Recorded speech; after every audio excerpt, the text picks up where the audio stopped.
Bonjour à tous et bienvenue dans la maison de Dieu. Et je veux aussi vous dire bienvenue à vous qui êtes ici pour assister au culte. Vous n'êtes pas nombreux, mais ça me fait quand même très plaisir de vous voir. Donc j'espère que vous avez passé aussi un très bon Noël. Alors ce matin, je voulais vous laisser une phrase qui m'a touchée. En fait, quand je l'ai lue, cette phrase, elle m'a touchée. Et je me suis sentie comme en sécurité. Elle m'a fait du bien. Et cette phrase, c'est « Dieu est venu pour prendre soin de son peuple ». Dieu est venu pour prendre soin de son peuple. Cette phrase, je l'ai lue dans Luc 7, 11, 17. On va la lire. Ensuite, Jésus se rendit dans une ville appelée Naïn.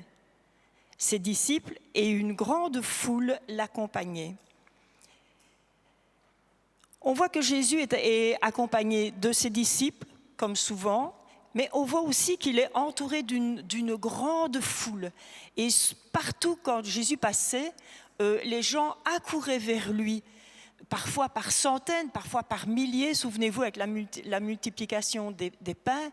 Parce que Jésus, quand il arrivait, eh bien, il guérissait les malades, il chassait les démons, il faisait des miracles et il enseignait comme personne n'enseignait. Et la foule accourait toujours à lui parce que Jésus avait compassion d'eux, parce que Jésus les aimait.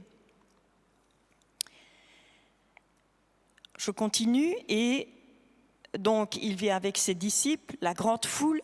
Et comme il arrivait à la porte de la ville, il rencontra un convoi funèbre. On enterrait le fils unique d'une veuve. Beaucoup d'habitants de la ville suivaient le cortège. Le Seigneur vit la veuve et il fut pris de pitié pour elle. Il lui dit « Ne pleure pas ». Puis il s'approcha de la civière et posa sa main sur elle. Les porteurs s'arrêtèrent. « Jeune homme, dit-il, je te l'ordonne, lève-toi ». Le mort se redressa et s'assit, se mit à parler. Jésus le rendit à sa mère. Saisis d'une profonde crainte, tous les assistants louaient Dieu et disaient « Un grand prophète est apparu parmi nous ». Et ils ajoutaient « Dieu est venu prendre soin de son peuple ». Cette déclaration concernant Jésus se répandit dans toute la Judée et dans les régions environnantes. On voit une foule immense qui assiste à la résurrection du jeune homme. Et ces personnes, elles sont remplies d'une grande crainte. Et la foule entière loue Dieu. Ça devait vraiment être quelque chose d'extraordinaire. Et ce que je veux dire aujourd'hui, c'est que ce Jésus de Nazareth, qui parcourait les villes, les villages, qui guérissait les malades, qui chassait les démons, qui enseignait, ce même Jésus, il est le même aujourd'hui. Nous sommes son peuple et il prend soin de nous encore aujourd'hui. Qui est comme lui? Qui est semblable à lui? Il prend soin de nous. Il a compassion de nous et nous pouvons être en sécurité. Et non seulement il nous a sauvés, il nous a donné la vie éternelle, mais il a mis en nous une paix et une joie inexprimable. Il a mis en nous vraiment l'éternité. Il a mis toute la joie qu'on peut imaginer, même dans les circonstances qui sont difficiles. Il est le même aujourd'hui, comme il était hier. Quand nous dormons, il veille sur nous. Quand nous marchons, il veille sur nous, même si on ne s'en rend pas compte. Nous allons vraiment le remercier. Seigneur notre Dieu, qui est semblable à toi? Seigneur, tu es descendu pour nous sauver. Seigneur, ton amour, Seigneur, est incompréhensible. Ton amour est illimité et inconditionnel. Nous voulons te remercier, Seigneur, pour la vie que tu nous as donnée, Seigneur.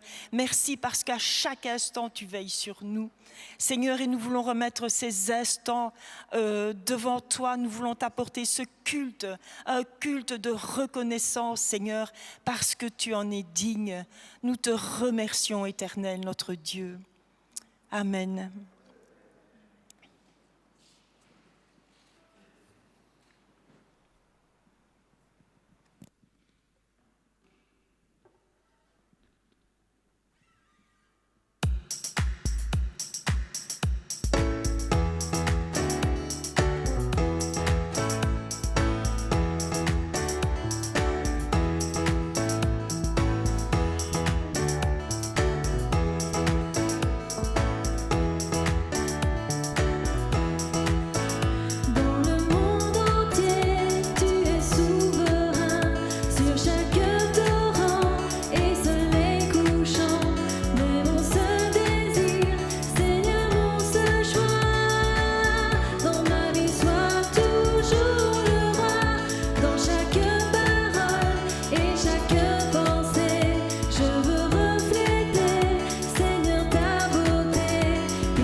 dans ma vie, sois toujours le roi, Seigneur.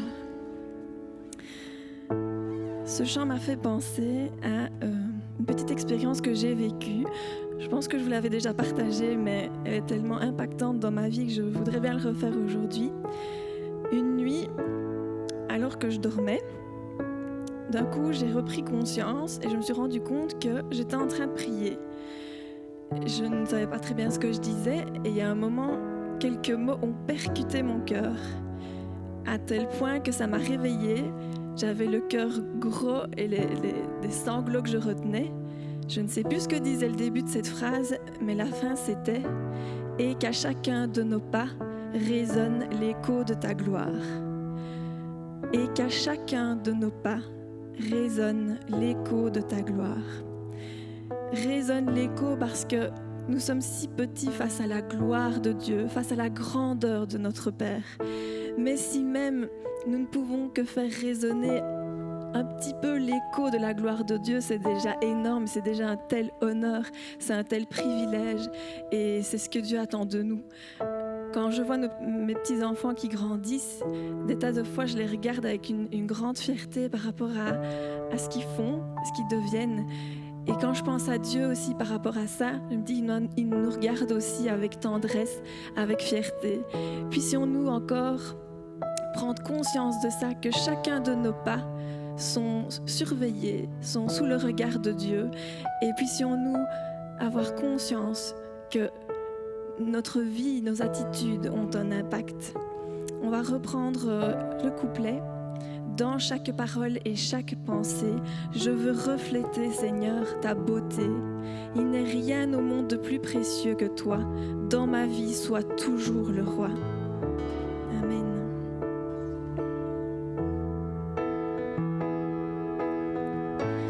Dans chaque parole et chaque pensée, je veux refléter, Seigneur, ta beauté. Il n'est rien au monde de plus précieux que toi. Dans ma vie, sois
parce qu'il vit, je n'ai rien à craindre.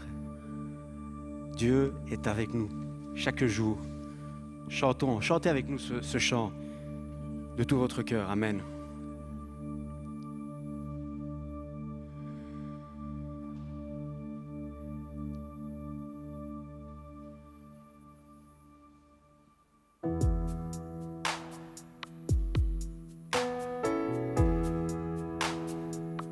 Jésus le Christ, vint sur la terre pour pardonner, guérir, aimer. Il vint mourir pour me racheter. Le tombeau vide et le témoin que Jésus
chaque jour que tu fais. Conduis-moi dans tes voies. Dieu, je t'offre mon cœur. Dieu, je t'offre mon âme. Ma vie n'est que pour toi. Chaque endroit où je vais, chaque jour que tu fais. Conduis-moi dans tes voies.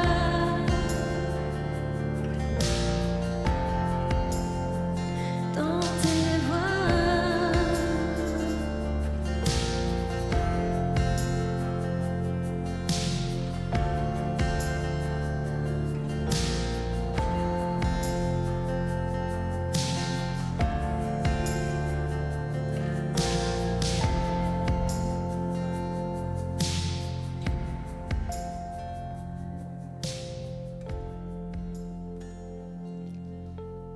Alléluia. Amen.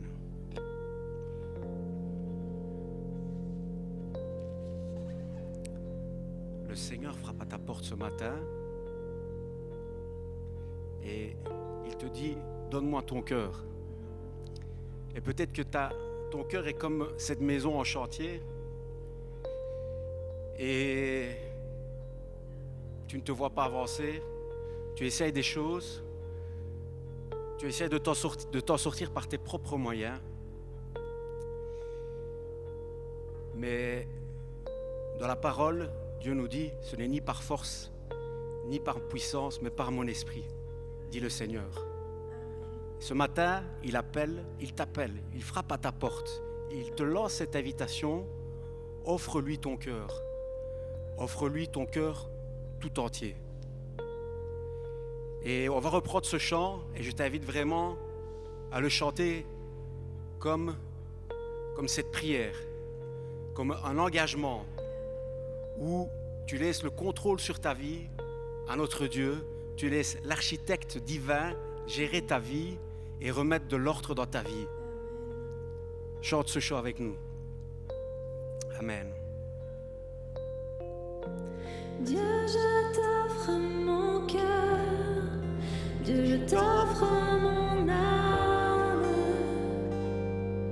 Ma vie n'est que pour toi.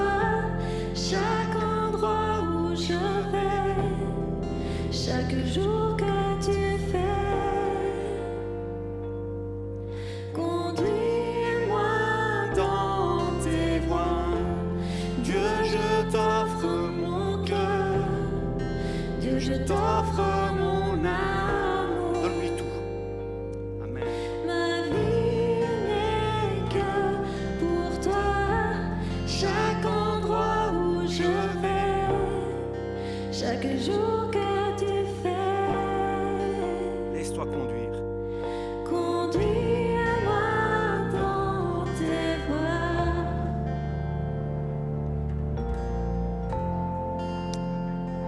Dans tes voies.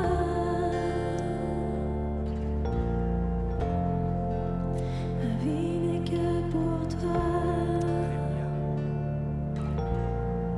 Laisse le Saint-Esprit agir dans ta vie. Amen.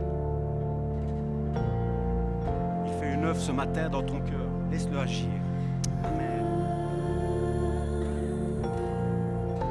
Oh, Seigneur. Dans tes voies. Agis, mon Dieu. Garde-moi. Merci pour l'œuvre que tu fais. Amen. Dans tes voies.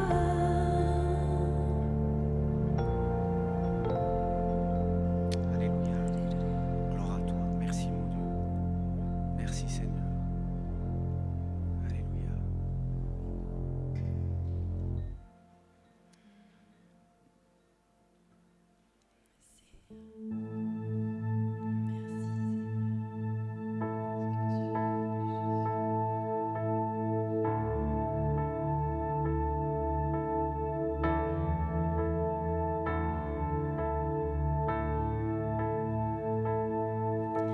Tu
à Dieu.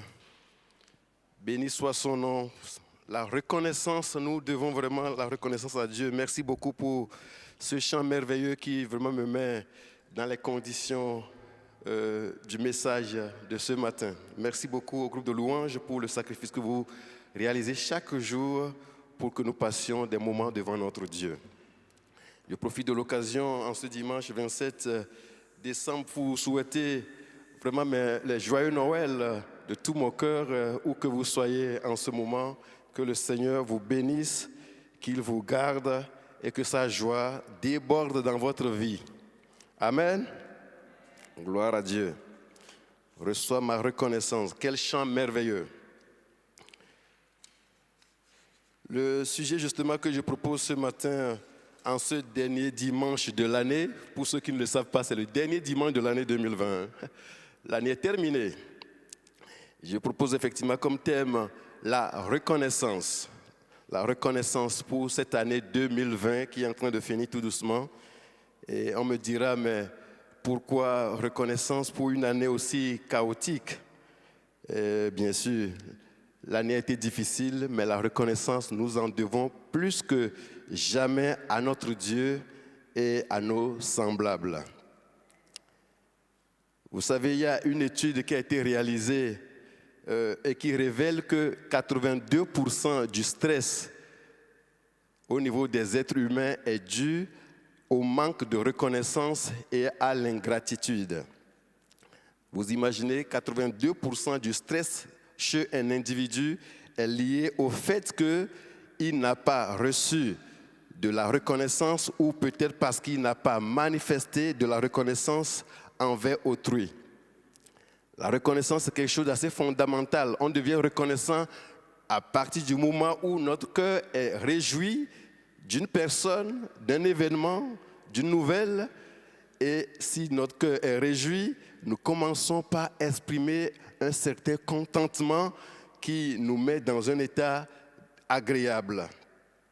Et pour introduire ce message, je vais vous proposer un passage dans Proverbe 17, 22. Mais avant, je vous invite à ce que nous confions ces courts moments à notre Dieu pour que notre intelligence soit vraiment câblée pour saisir le sens précis que Dieu veut nous communiquer en ce dernier dimanche de l'année 2020. Prions ensemble. Seigneur notre Dieu, nous te bénissons, toi qui es l'alpha et l'oméga. Le mois de janvier est passé et nous voici dans le dernier mois de l'année. Nous finissons ainsi ce dernier dimanche et nous voulons vraiment rester reconnaissants envers toi et nous prions que ce que tu veux nous enseigner à travers ce message nous parvienne droit dans nos cœurs où que nous soyons, que nous puissions comprendre ce que tu veux nous dire, Seigneur. Je me confie à toi afin que, oui, tu puisses te servir de moi comme un canal qui fait passer fidèlement le désir, la pensée que tu as sur ton cœur. Bénis mes frères où qu'ils soient, bénis les familles, bénis les enfants, bénis les parents, bénis tout le monde qui en ce moment est en train de suivre ce message, que ta grâce et que ton Esprit Saint fassent son ministère dans leur vie, dans le nom de Jésus. Amen. Gloire à Dieu. La Bible dit dans Proverbe 17, verset 22, qu'un cœur joyeux est un bon remède, mais qu'un esprit abattu dessèche les eaux. Lorsque le cœur d'un homme est réjoui, ce passage nous invite à réaliser que lorsque le cœur est réjoui, c'est un remède, il n'est pas dit c'est un remède pour tel mal, c'est un remède tout court, c'est un remède. Et à contrario, si le cœur est abattu, la Bible dit que ça va jusqu'à ronger les os, ça consomme les os. Une façon de dire que lorsque le cœur est angoissé, lorsque le cœur est dans la désolation, notre organisme est malmené. Donc c'est une réalité que le sondage qui a été réalisé, l'étude qui a été réalisée révèle effectivement que 82% du stress au niveau des individus est lié à un état de cœur, à un état de manque de reconnaissance et de gratitude. Pourquoi est-ce qu'au jour d'aujourd'hui, malgré l'évolution et le progrès connu, nos cœurs soient ainsi dans un déficit de joie pour qu'il y ait autant de manque de reconnaissance? Est-ce que c'est parce que nous manquons des raisons d'être joyeux? Est-ce que c'est parce que nous manquons des événements heureux? Est-ce que c'est parce que nous avons la pandémie? Absolument, les événements difficiles arrivent. Mais je peux vous dire, sans hésiter ce matin, d'après ce que le Seigneur m'a mis dans le cœur, qu'il y a tellement de raisons pour nous, pour que nos cœurs débordent de joie.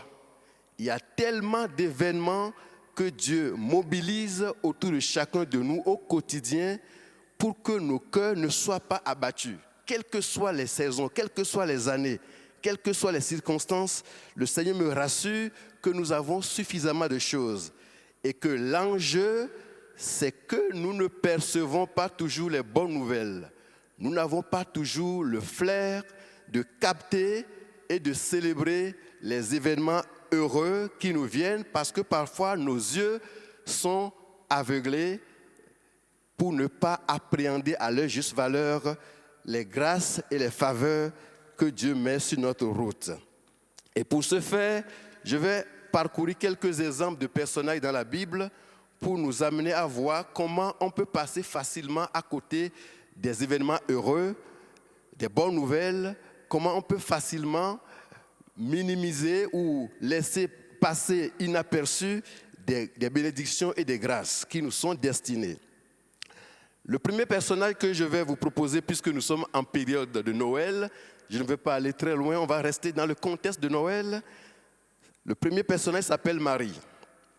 Et nous allons lire ce passage dans Luc chapitre 1, verset 30 à 33, où il est dit que l'ange lui dit: « Ne crains point Marie, car tu as trouvé grâce devant Dieu. Et voici, tu deviendras enceinte, et tu enfanteras un fils, et tu lui donneras le nom de Jésus. Il sera grand, et sera appelé Fils du Très-Haut. Et le Seigneur Dieu lui donnera le trône de David, son père. Il régnera sur la maison de Jacob éternellement et son règne n'aura point de fin. » C'est quelque chose que nous connaissons bien, ce passage. Je méditais ça depuis 4 semaines. Et je m'aperçois que c'est tellement facile pour nous aujourd'hui de voir que Marie est bénie, l'ange lui est venu. Mais essayons un peu de nous mettre dans la peau de Marie. Marie a un projet de vie. Marie, c'est une jeune dame qui est fiancée à un jeune homme du nom de Joseph, qui a un projet de mariage. Marie, c'est une dame qui a un projet de vie. Ils ont leur mariage qui est prévu dans plus ou moins 13 mois, je ne sais pas, la Bible ne le dit pas, mais ils ont un projet de se marier. Et ils ont peut-être réservé la salle où ils vont se marier. Ils ont peut-être la liste des invités, peut-être que je faisais partie des invités, je ne sais pas. Ils ont déjà choisi la salle, le traiteur, ils planifient tout doucement leur projet de mariage. Et Joseph est fier de Marie. Ils ont leur projet, ils se rencontrent, ils projettent, ils ont leur budget. Toute leur vie est occupée en ces temps-là par leur projet d'union. Et puis brutalement, un ange est venu, je dirais, tout gâté. L'ange est venu tout gâter.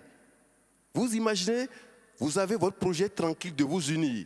Et un ange, soi-disant venant de Dieu, vient te dire que tu vas être enceinte alors que tu as programmé ton mariage dans 9 mois, oui, dans 14 mois, que tu seras enceinte avant le mariage. Et que l'enfant que tu vas naître sera grand. Mais c'est des hallucinations ou c'est quoi?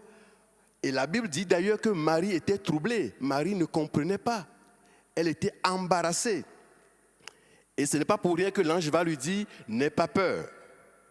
Parce que l'ange lui apporte une bonne nouvelle, mais cette bonne nouvelle est complètement en décalage par rapport au projet de vie de Marie. à la place de Marie, je dirais, qu'est-ce que Joseph va me dire? C'est un démon qui m'embête, c'est un esprit bizarre. Et quand on va raconter cette histoire, d'ailleurs, à Joseph, à sa place aussi, je dirais, elle m'a trompé. Voilà pourquoi elle monte des histoires. Parce que le projet de vie que les deux avaient ensemble est en décalage complètement par rapport à cet événement soi-disant venu de Dieu. Heureusement, Marie a le flair des plans de Dieu, et malgré qu'elle soit dans la confusion, je dis bien Marie était dans la confusion et dans la crainte, elle se posait des questions, elle a décidé de capituler devant l'ange en lui disant « Je suis la servante de Dieu », verset 38, « Que ta parole soit faite pour moi comme tu l'as dit ». Ce n'était pas dans un état humainement joyeux que Marie déclarait cela, parce que ce qu'on lui donnait comme information est contraire à son projet de vie. C'est un événement perturbateur de son équilibre. Qu'est-ce que la famille de Joseph va dire? Qu'est-ce que les amis diront de moi? Est-ce que les gens me croiront? L'ange est venu perturber complètement le projet de vie de Marie. Mais Marie a pu comprendre que si cette bonne nouvelle vient de Dieu, je préfère la considérer, quand bien même je ne la comprends pas pleinement, je préfère la considérer et laisser tomber mes inquiétudes. Et c'est pour cela qu'aujourd'hui on peut l'appeler bienheureuse, la mère de Jésus le Sauveur, mais ce n'était pas aussi évident. Le deuxième personnage que je vais vous partager ce matin s'appelle Zacharie. Zacharie qui a vécu toute sa vie avec sa femme Rebecca. Ils ont demandé à Dieu un enfant, ils n'en ont pas eu, jusqu'à ce que la vieillesse a eu raison d'eux. Et en ce moment, ils ne cherchaient plus d'enfants. Zacharie et Rebecca, Zacharie et Élisabeth ne cherchaient plus du tout d'enfants. Ce n'était plus leur préoccupation. Ils passaient leur vieillesse tranquillement. La Bible dit qu'ils s'occupaient de certains services religieux, c'était son tour. Il ne se tracassait plus d'aller chercher. Poussait un jour de changer des langes d'un bébé. Il a fini tout ça, il a demandé à Dieu, ça n'a pas été, et il a réalisé la réalité, comme quoi ce n'est plus à lui. Donc, il finissait sa vie sans enfant, mais tranquillement, malgré lui. Et ses prières en ce moment n'étaient plus orientées vers avoir un enfant, non. Il vivait tranquillement sa vieillesse, quand pendant qu'il servait Dieu, un ange lui apparaît pour lui dire « Zacharie, ta prière a été exaucée. » Mais qu'est-ce que l'ange lui raconte? L'ange est venu aussi perturber la vieillesse tranquille de Zacharie. Il a prié depuis 30 ans, je n'ai pas eu l'enfant, et maintenant que je suis dans mes derniers jours, ma vieillesse tranquille, que tu viens m'annoncer cette bonne nouvelle. Mais Zacharie était à nouveau comme Marie, complètement troublé. La Bible dit qu'il était embarrassé.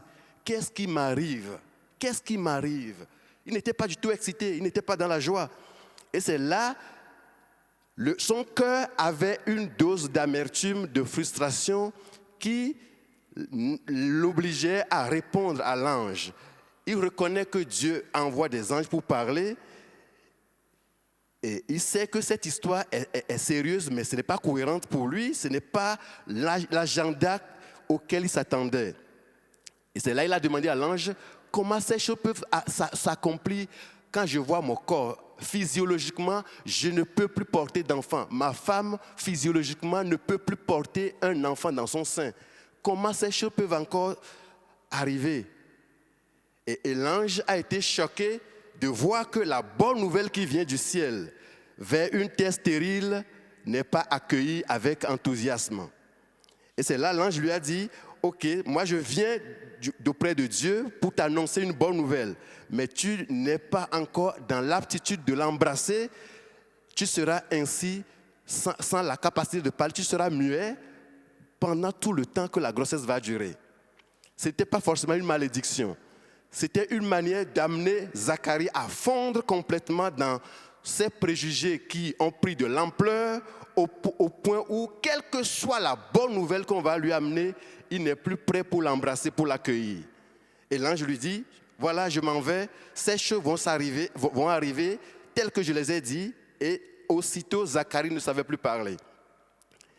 Mais pendant ces 9 mois, il a été transformé, il a pu renaître de ses cendres pour comprendre que sa vie peut aussi à nouveau accueillir une bonne nouvelle, comme celle-là.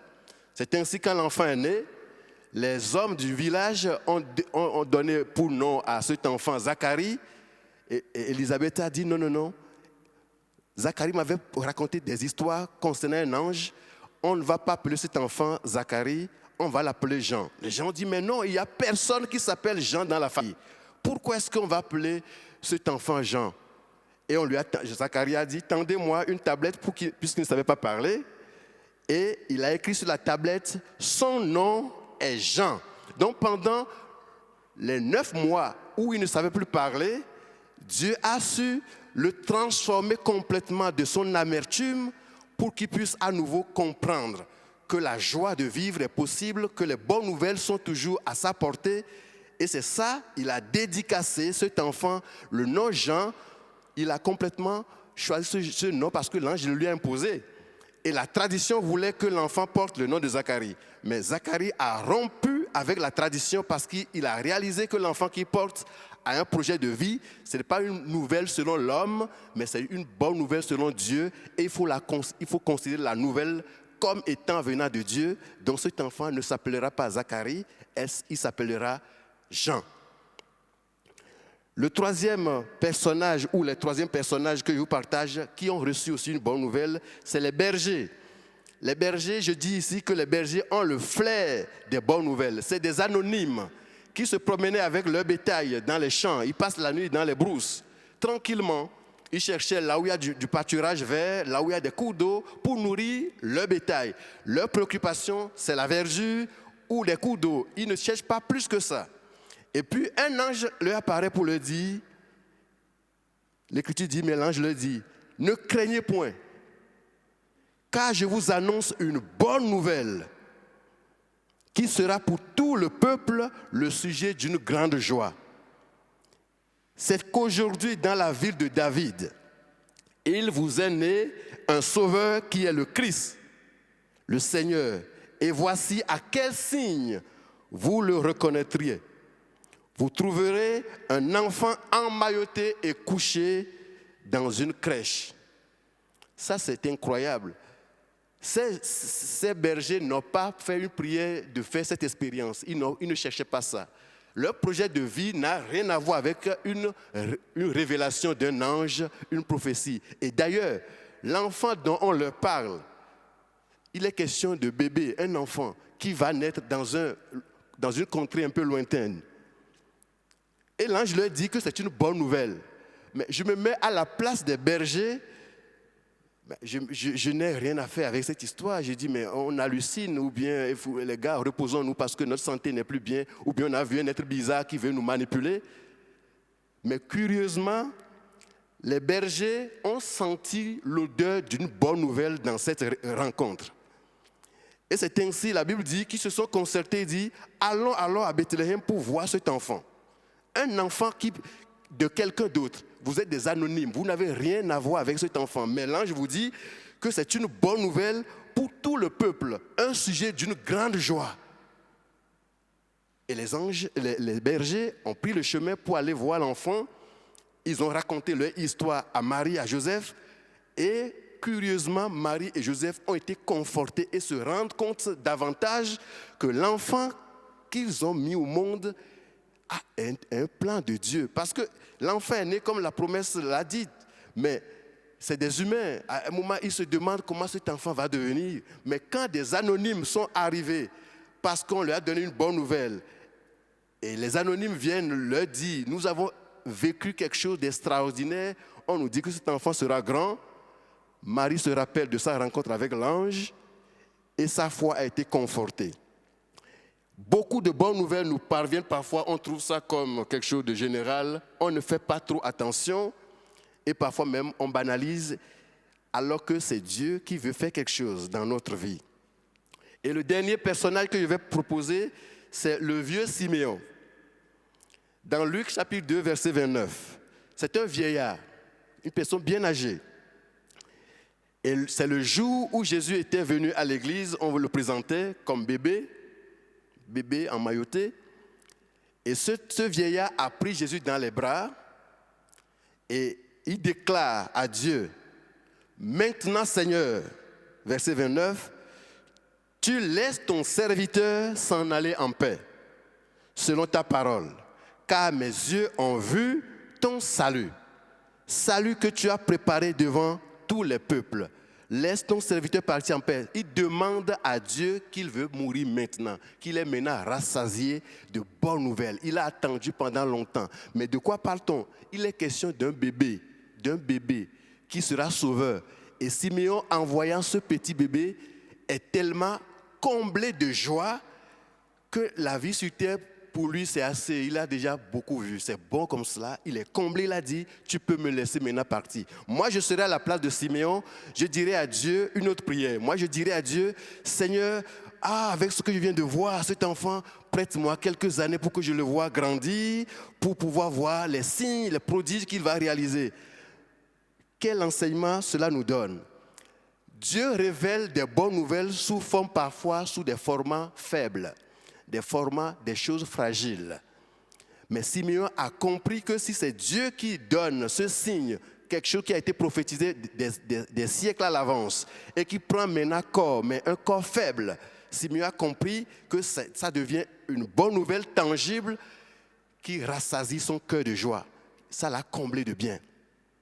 Dieu vient vers nous souvent avec de bonnes nouvelles que nous prenons à la légère, où nos yeux sont tellement aveuglés que nous ne les apprécions pas, nous ne célébrons pas ces bonnes nouvelles parce que nous les voyons limite, ce n'est pas si grand, ce n'est pas un grand témoignage. Je préfère un témoignage énorme, un témoignage énormissime, comme quoi ma maison du jour au lendemain est devenue 6 étages brutalement. Ah, là, comme ça va impressionner les gens. Non, Dieu vient vers nous avec des bonnes nouvelles, parfois très fragiles. Mais si c'est lui qui t'apporte cette bonne nouvelle, qu'elle soit fragile, faible ou de quelque nature, quelle soit la bonne nouvelle, si tu l'embrasses, Dieu veut t'associer à ce que cette bonne nouvelle prenne corps, se développe de la même manière que Jésus a pu grandir pour devenir un homme vigoureux, pour devenir un homme d'influence. De la même manière, Christ, notre Dieu, vient vers nous tous les jours, durant cette année qui s'écoule et qui s'en va vers sa fin. Dieu est venu vers nous à chaque fois et très souvent par des bonnes nouvelles qui se présentent sous des natures, des formes peut-être pas époustouflantes, mais sous des formes parfois subtiles. Quitte à nous d'avoir le flair des bonnes nouvelles, le sens des choses de Dieu pour pouvoir les accueillir à leur juste valeur. Donc, connaître et réaliser les bonnes nouvelles, les saisir à leur juste valeur n'est pas quelque chose de naturel. Ce n'est pas quelque chose de naturel. Il faut apprendre à avoir les yeux affûtés que pour identifier quand Dieu est en train de te bénir. Sinon, tu auras des milliers de bénédictions autour de toi et tu te considéreras comme le plus malheureux du monde parce que tes yeux ont été voilés et tu ne vois pas, tu n'es pas au courant qu'on t'annonce des nouvelles extraordinaires. Je prie que le Seigneur nous fasse la grâce, que nous apprenions à capter, à nous câbler, à être dans les diapasons des voix de Dieu pour que quand Dieu initie une page de notre vie, nous soyons aptes de comprendre que Dieu est en train de commencer quelque chose pour vraiment le prendre pour nous-mêmes. Et le deuxième point que j'ai prévu ici dans ce message, c'est célébrer ces bonnes nouvelles.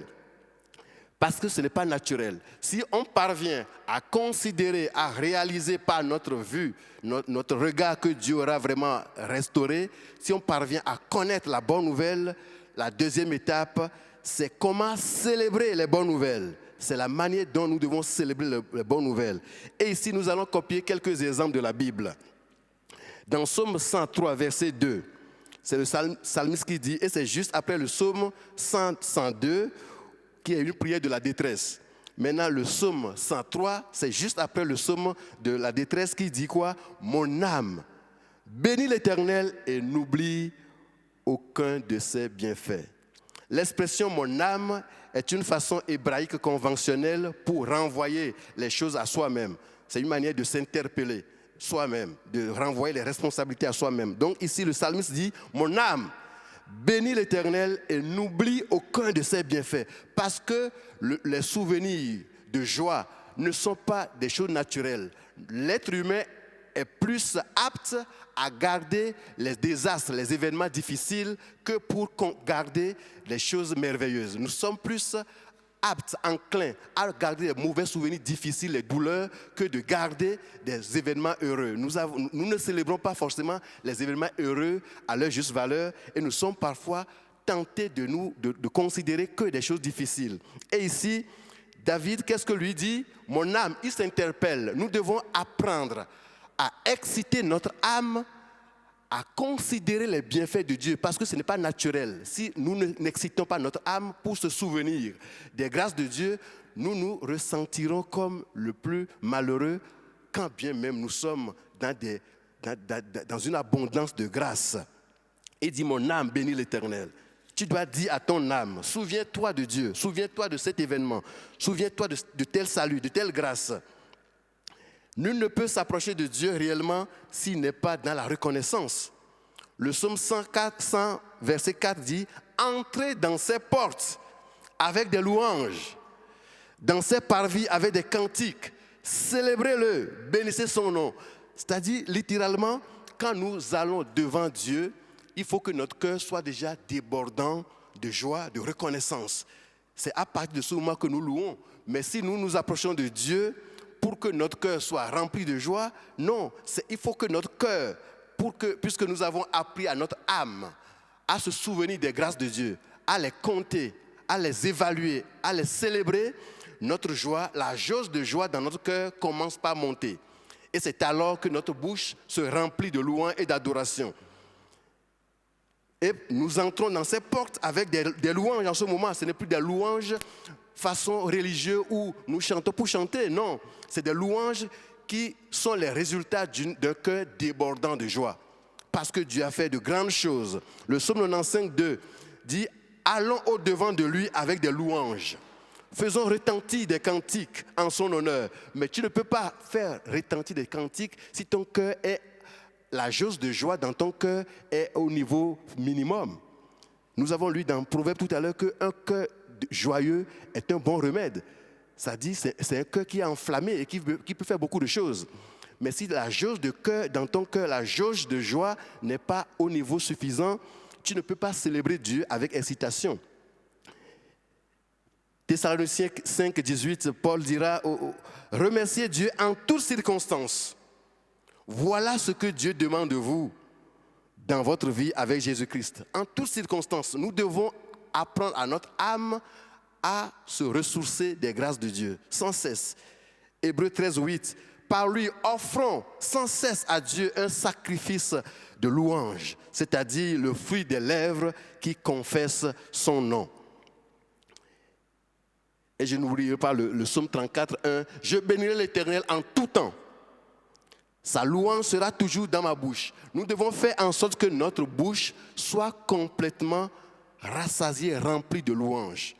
Quand notre bouche est en déficit de louanges, c'est un signal que notre cœur, la jauge de joie dans notre cœur est baissée.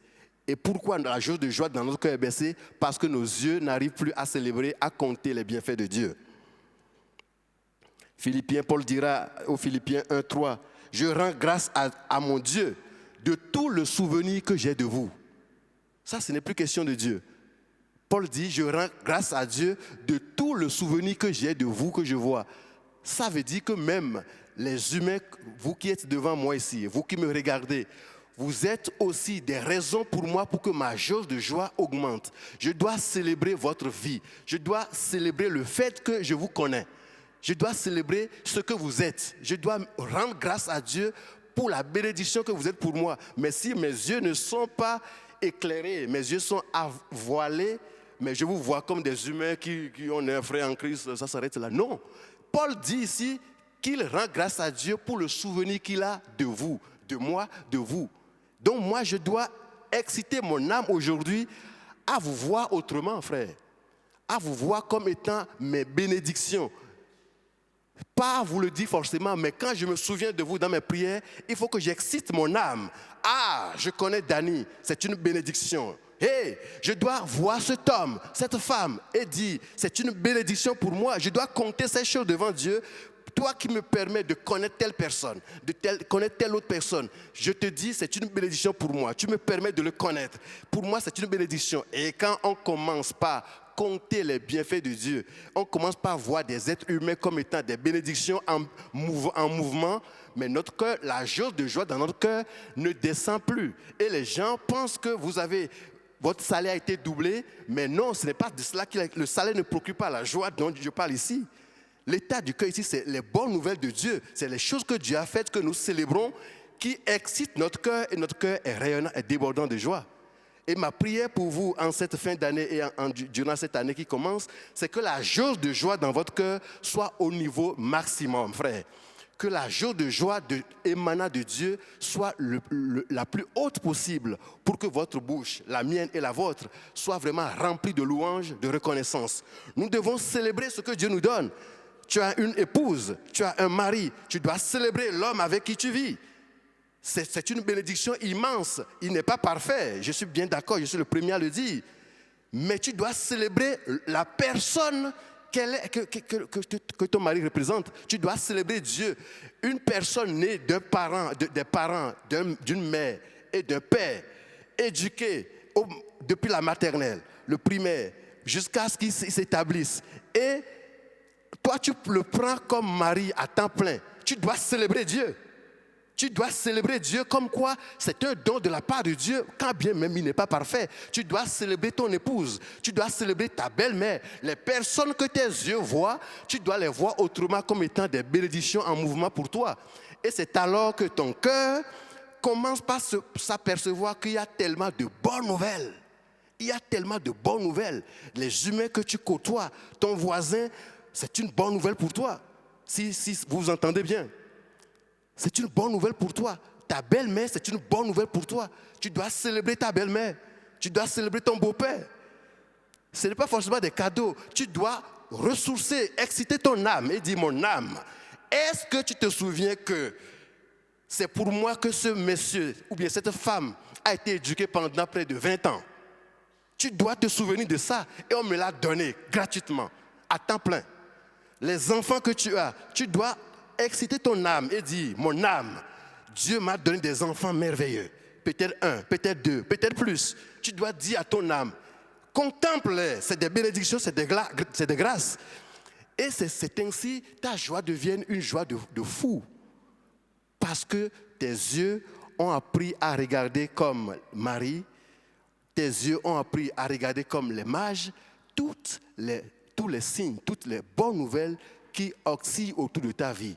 Je prie et je vous encourage, mes frères et sœurs, à avoir un autre regard sur tous ceux que vous côtoyez, à avoir un autre regard sur tout ce qui vous appartient. Parce que le monde d'aujourd'hui, la réalité du consumérisme est telle que nous préférons nous préoccuper trop de ce que nous n'avons pas encore et nous ne célébrons pas ce que nous avons. Je veux vous encourager à célébrer ce qui est à notre portée, ce que nous avons dans les mains. L'enfant que tu as, il faut célébrer Dieu pour ça. Il est une bénédiction. Le mari que tu as, il faut célébrer Dieu pour ça, malgré ses défauts. La belle-mère que tu as, les beaux-parents que tu as, il faut les célébrer, malgré peut-être que les petits conflits. Non, ça c'est tout à fait normal. Célèbre Dieu de ce que eux ils ont pu éduquer ta femme ou ton mari.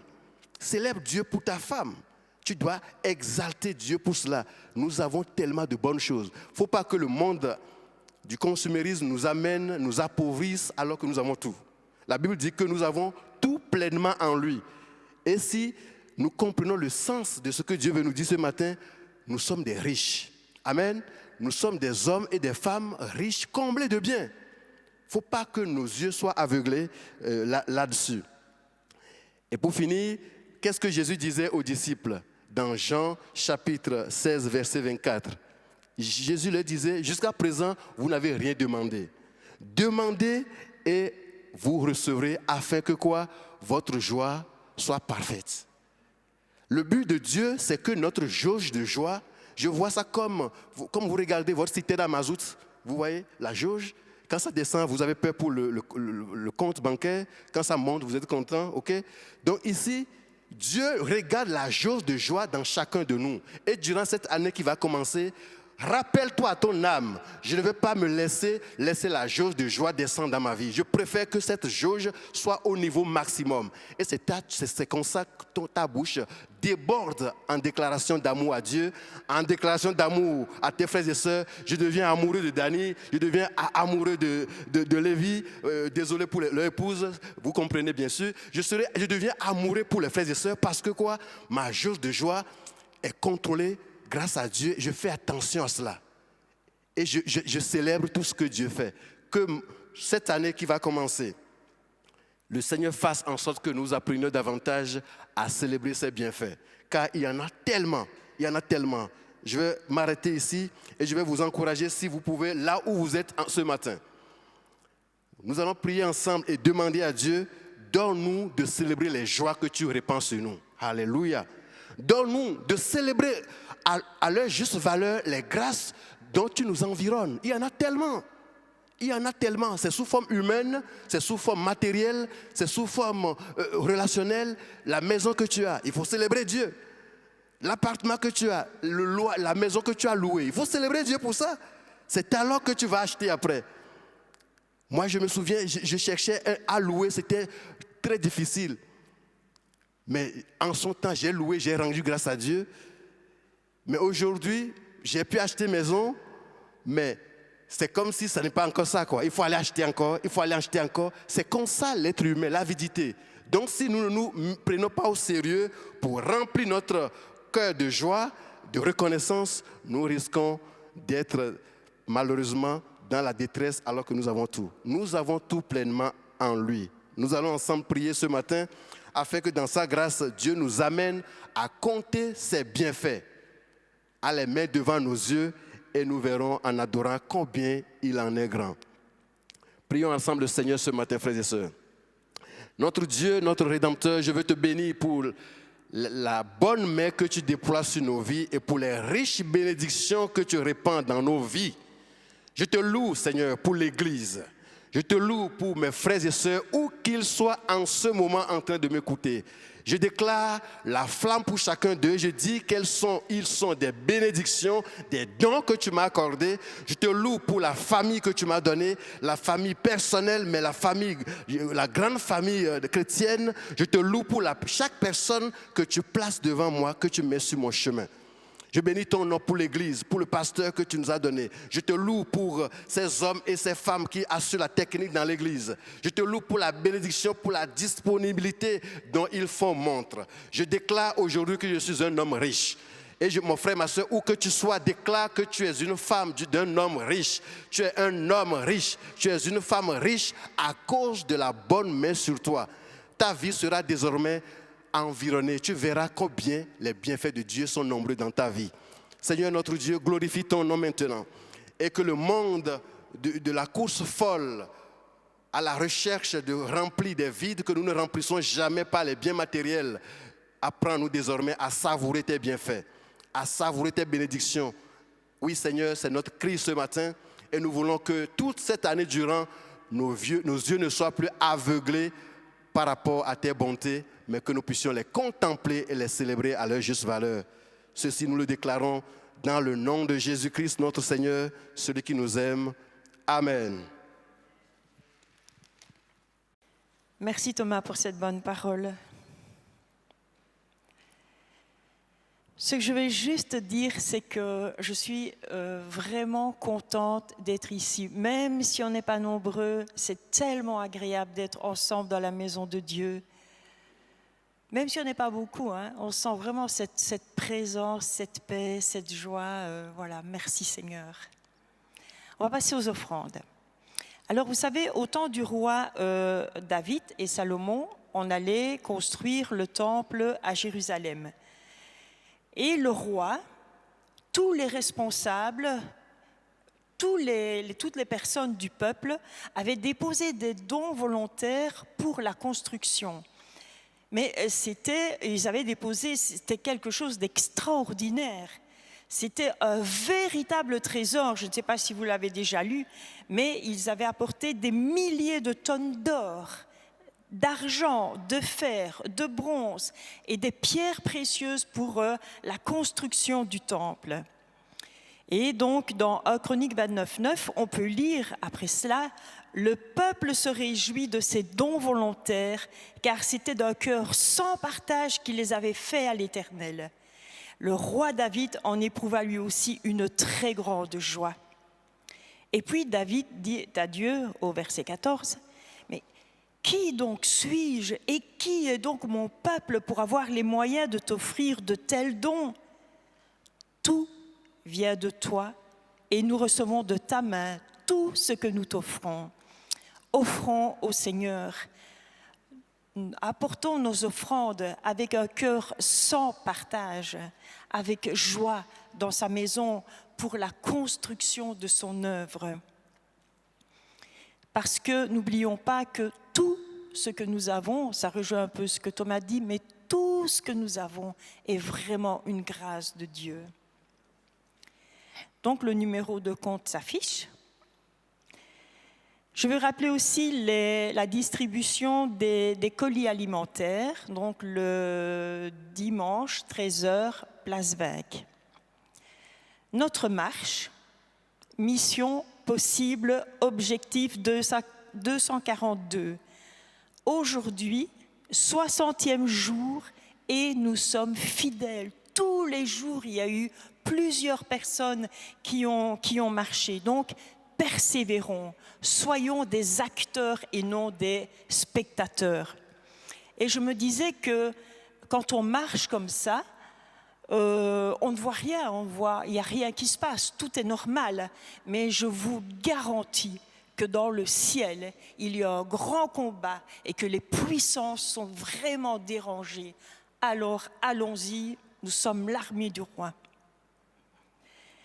Alors, comme aujourd'hui, il y a la possibilité pour une dizaine de personnes d'assister à l'enregistrement des cultes, donc ici, aux Marnières. Mais attention, inscription obligatoire, parce qu'on ne peut accepter que 15 personnes en tout. Donc voilà, maintenant, c'est vrai, nous allons terminer par un moment de prière, simplement, pour remercier Dieu, toute notre reconnaissance à Dieu pour cette année 2020, et on va lui offrir cette année 2021.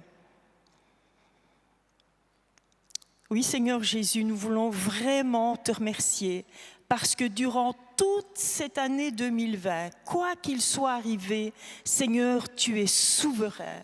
Tu as nos vies entre tes mains. Et nous voulons vraiment te remercier, Seigneur, pour ton Église. Te remercier pour chacune de nos vies, Seigneur. Et nous voulons vraiment apporter devant toi, Seigneur, toute cette année 2021, tu as préparé des œuvres d'avance pour que nous les pratiquions. Que ce soit pour ton Église, que ce soit pour nos vies, Seigneur Jésus. Et nous voulons te demander que ta volonté soit faite et que ton règne vienne dans ton Église, dans nos vies. Seigneur, tu es notre roi et nous voulons vraiment marcher à ta suite. Nous te faisons confiance parce que tu tiens toutes choses entre tes mains. Merci Seigneur. Et je vous souhaite à tous une très bonne année 2021. Soyez tous bénis. Amen.